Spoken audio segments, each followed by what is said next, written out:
advice and opinions expressed by Dr. Granpeesheh and her guests are meant solely as suggestion and should not be in any way construed as child-specific advice. Doreen Granpeesheh is Dr. Doreen is an expert in autism. Doreen Granpeesheh. Dr. Granpeesheh. Doreen Granpeesheh. Dr. Doreen Granpeesheh is a visionary in the field of autism. Now you can ask questions on Ask Dr. Doreen. Please write in your questions early. I want to start with the question that Joanne wrote in. She wrote in a bunch of information, which I'm not going to share here, but I've shared it with Dr. Granpeesheh, giving us all the backstory about one of her children.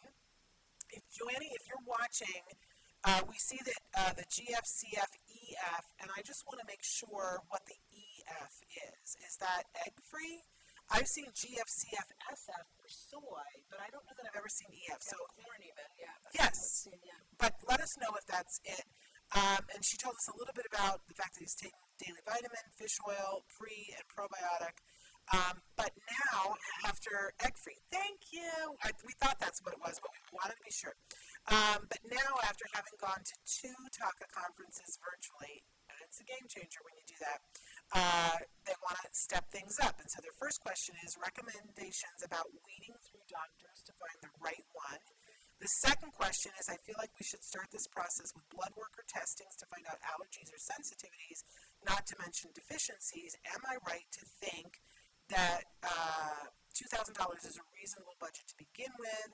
And they said thank you, and they're sending love and blessings as well. Yeah. We love you. Thank you for that, Shani. Yeah, I don't recommend, so I think that you start by looking for the doctor, right? And I think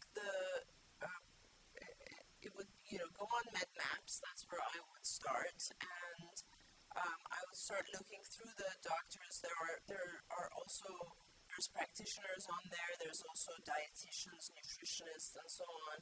I would probably at this point, since you kind of want to do an overall view of things, I would want to make sure you're looking for a doctor, so MD or DO, and I think the way to choose the doctor is just to have a conversation with them. So I think you would call them up, set up an appointment. First of all, that's a good test because some doctors are so busy that you just don't get time with them. And I think it would be important when we're talking to functional medicine doctors, you need time because there's a lot of stuff that they want to explain to you and you need to understand and so on. So make sure you have that conversation, and if you feel comfortable and if you feel like this is someone who kind of understands things the same way you do, that's, I think, the most key thing, because just like, for instance, in ABA, there are ABA professionals who will tell you, don't do anything medical. There are also physicians who will tell you, don't do ABA. So you want to make sure you have someone who's thinks about things the same way you do in terms of all the things that you've done and are doing, and you just want to have that rapport. You want to have someone who's going to be on your side and not being critical of things that you've already done. I always say parents know their kids the best. Look at, after all these years, you're going to talk conferences, which I think is amazing. And so make sure it's someone that you feel comfortable with and ask them a lot of questions about, so what do you think about this? What do you think about that? I'm doing this. This is his history. Spend that time, right? And usually, and it depends, some of these physicians are so busy and overwhelmed that they don't have any time to spend with you, really. But I think try to force that initial conversation, I think, is really important.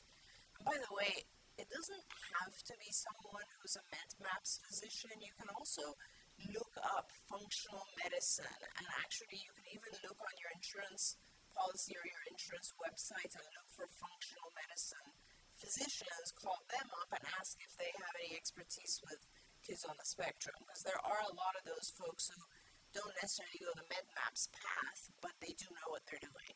So that's your step one.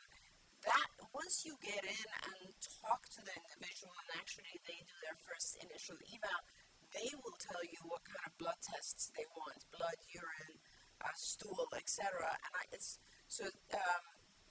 the doctor has to decide exactly what they're looking for. It's not always going to be with something comprehensive. In fact, you might have had some testing done in the past year that could suffice for some of it.